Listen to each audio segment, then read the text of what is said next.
Assalamualaikum students and a very good morning to all of you.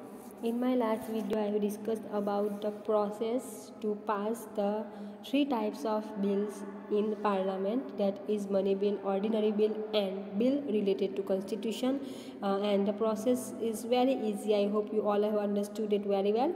Today I am going to continue our topic of the that I have left yesterday, and then I will start our new topic. So let's start.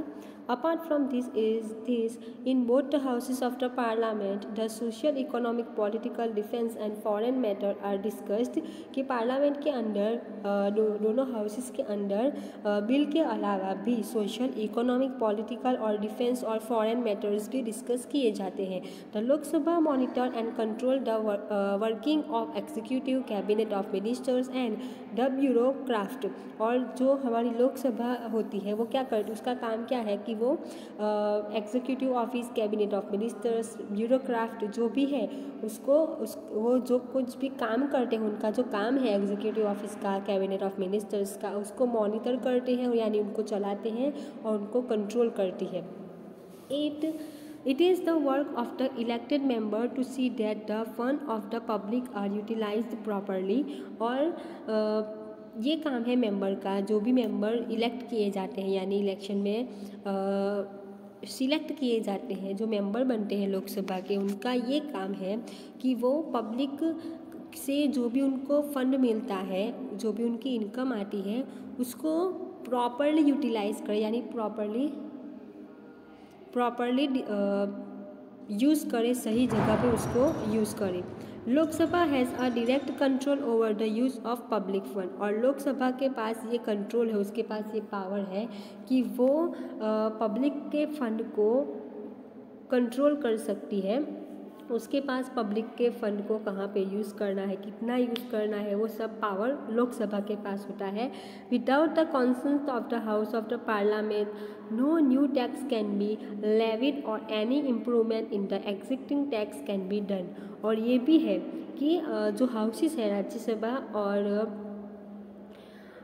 Lok Sabha, तो दोनों houses के consideration के बिना, उन दोनों के acceptance agreement के बिना कोई भी नया टैक्स पब्लिक के ऊपर गवर्नमेंट नहीं ला सकती है, या तो फिर जो टैक्स वो ऑलरेडी लेती है उसमें चेंजेस भी नहीं ला सकती है. अगर उन्हें नया टैक्स पब्लिक को ऊपर लादना है, नया टैक्स उन लोगों के ऊपर फोर्स करना है, तो जब वो नया टैक्स लाए या फिर जो टैक्स ऑलरेडी है उसके अंदर चेंज करना चाहे, तो उसके लिए दोनों ही हाउसेस के साथ उन्हें कंसल्ट करना होता है, डिस्कस करना होता है.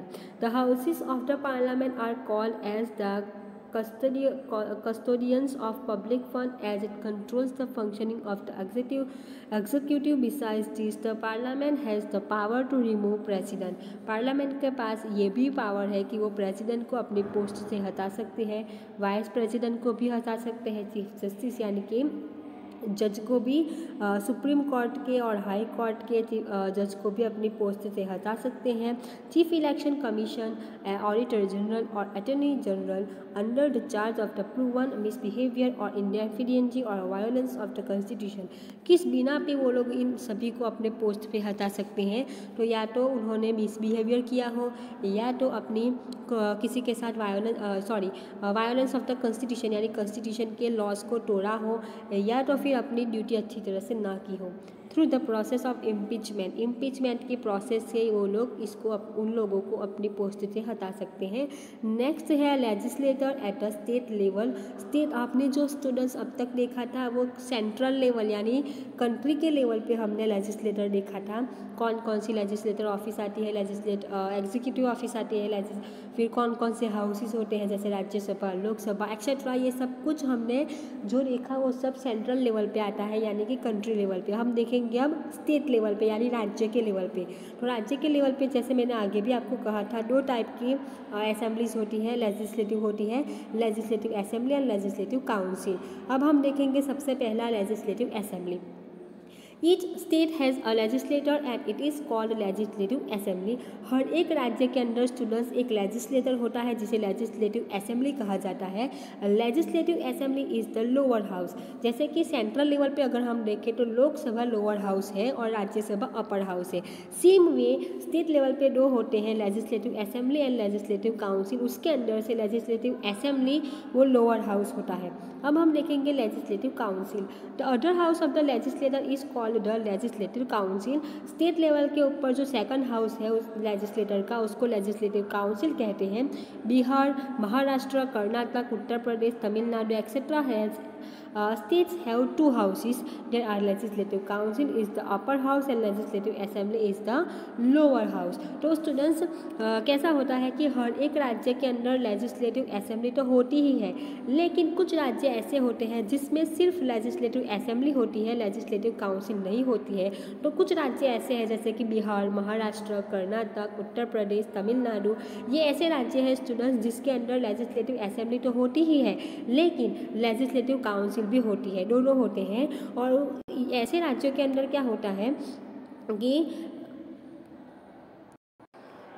तो ऐसे राज्यों के अंदर स्टूडेंट्स क्या होता है कि लेजिस्लेटिव असेंबली वो लोअर हाउस होता है और लेजिस्लेटिव काउंसिल वो अपर हाउस होता है। तो ऐसा होता है। Gujarat state does not have a legislative council.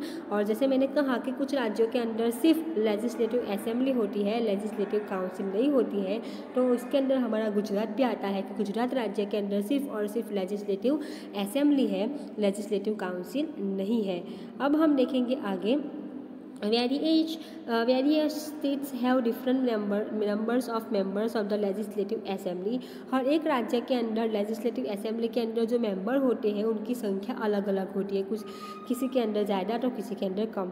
As per the provision in the constitution, the minimum number of member of legislative assembly is 60 and the maximum number of member is 500.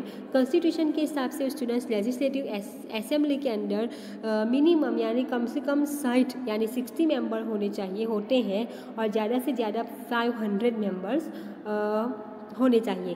The number of the member of Gujarat legislative assembly is presently 182 और legislative assembly के अंदर आज के time में गुजरात की legislative assembly के अंदर 182 members हैं। और ये जो नंबर है यानी ये जो संख्या है वो उस टाइम की है जब ये बुक प्रिंट हुई थी। आज के टाइम में कितने हैं, लेटेस्ट डेटा हमें अपडेट करना पड़ेगा। ये उस टाइम की है, क्या यहाँ पे लिखा है कि आज के टाइम प्रेजेंट यानी कि जब ये बुक थी तब। अब नेक्स्ट है qualification for membership of the state legislator. जैसे हमने लोकसभा का मेंबर बनने के लिए क्या क्वालिफिकेशन होनी चाहिए, राज्यसभा का मेंबर होने के लिए क्या क्वालिफिकेशन होनी चाहिए वो देखा था। तो इन द सेम वे हम यहाँ पे देखेंगे कि अगर आपको स्टेट लेजिस्लेटर यानी कि राज्य के लेजिस्लेटिव ऑफिस में अगर आपको लेजिस्लेटिव असेंबली के अंदर अगर आपको मेंबर बनना है तो आपके पास क्या क्वालिफिकेशन होनी चाहिए। तो सबसे पहले any person who is the citizen of India and is of 25 year और मोर। सबसे पहला कॉमन पॉइंट आता है कि वो इंडिया का मेंबर, इंडिया का सिटीजन होना चाहिए। सेकंड पॉइंट है कि उसकी एज 25 ईयर से होनी या उसकी ज़्यादा होनी चाहिए। आगे है is not in a state of unsound mind यानी वो मेंटली कंप्लीट होना चाहिए, उसकी मेंटल हेल्थ कंप्लीट होनी चाहिए। नेक्स्ट है इंसॉल्वेंट और in criminal can consent the election of legislative assembly. वो क्रिमिनल नहीं होना चाहिए यानी कि उसका रिकॉर्ड एकदम कंप्लीट होना चाहिए, वो किसी भी क्राइम में इन्वॉल्व नहीं होना चाहिए। तो ये है स्टेट लेजिस्लेटर की मेंबरशिप की क्वालिफिकेशन। अब आगे का जो पॉइंट है उसका टाइम पीरियड वो हम नेक्स्ट वीडियो में देखेंगे। Thank you very much.